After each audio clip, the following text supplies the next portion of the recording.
Hey Blenderphile's SD, and with me Shubham from Blenderphile, and this is the node concept. And yeah, this is the last video for the shaders, and today we have two miscellaneous shaders, which are the Velvet and the Toon. So basically what I thought is adding the AO node here as well, but then AO needs a kind of special attention, so we separated that out. So yeah, Velvet shader and Toon shader. So we'll be firstly doing the Velvet. I don't know why, if anyone ever uses this, but then yeah, let's show you what it does. So basically I have plane and a point lamp directly on the center, giving a sharp light on it, and yeah, from the camera, the camera. Now let's add in border. Alright, so select the plane and change this to the node editor.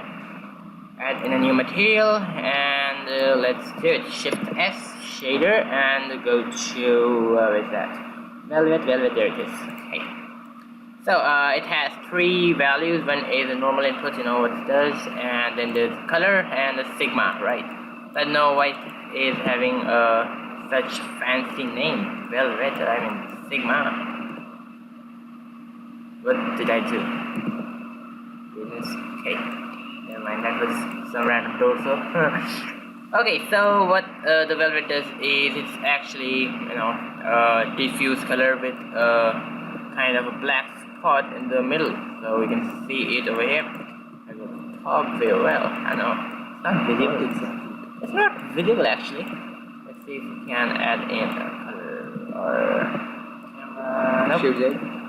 Okay, so let me just decrease this thing, and yeah, there it is. There it is, yeah. So that's the black spot with the diffuse color in the middle.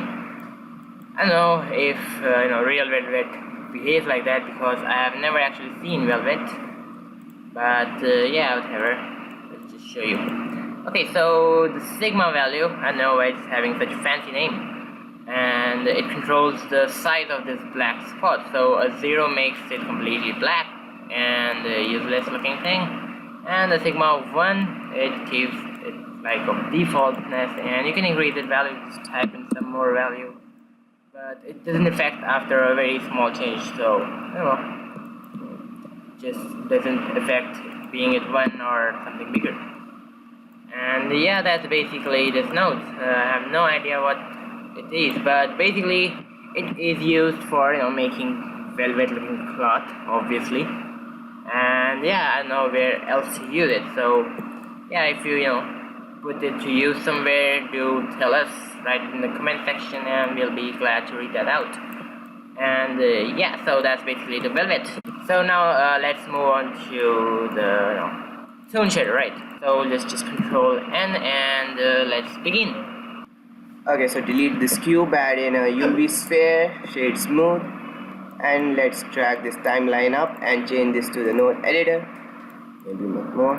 New material and change this from diffuse to the Toon BSDF and Shift Z. Okay, so Toon material is used to add a toony effect to your meshes, and it has two components, the diffuse and the glossy component, which are used for respective tooniness in diffuse or glossy, and you will sometimes have to use both of them using a mix shader. So firstly the glossy component, and it has a color, the color of the material, and then there's the size and the smooth. Now what this does is controls the size of this spot you can see here, this light spot, and if you increase the size, its size increases and decreases. And the smooth, it affects how quickly the transition happens from this spot to this spot. So smooth of 0 means no transition, and you can increase it for slight blending, and highness for, if you can notice some here. So for glossy, I found that some of the good values are size of 0.2 and smooth of 0.4, so that's useful. And now for the diffuse, the color, it does the same thing. Size also controls the size of this spot, and the smooth, same thing.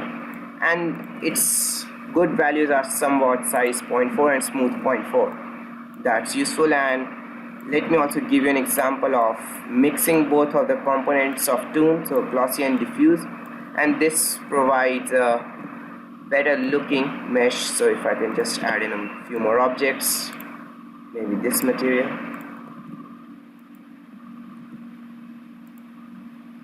and maybe another cube, so you can see that it kind of looks toony as compared to the rest of the materials. And this is also useful. You can adjust this FAC value. Oh yeah, right, that is the Toon shader. Boom.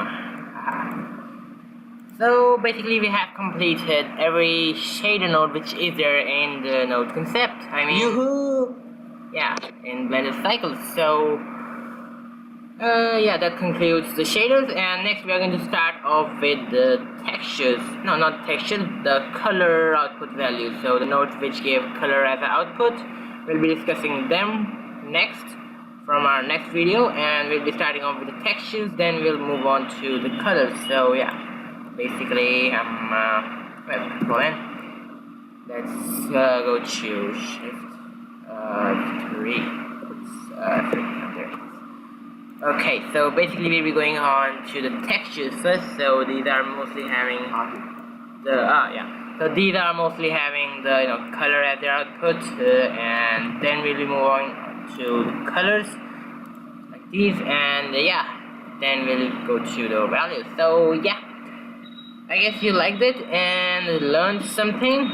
And yeah, if you have some query or comment, you write in the comment section. And yeah, do subscribe to stay tuned and see our next videos that are going to be awesome. And yeah, you can also follow us on our Facebook page at facebook.com/Blenderphile, and we hope to see you on our next video. Bye.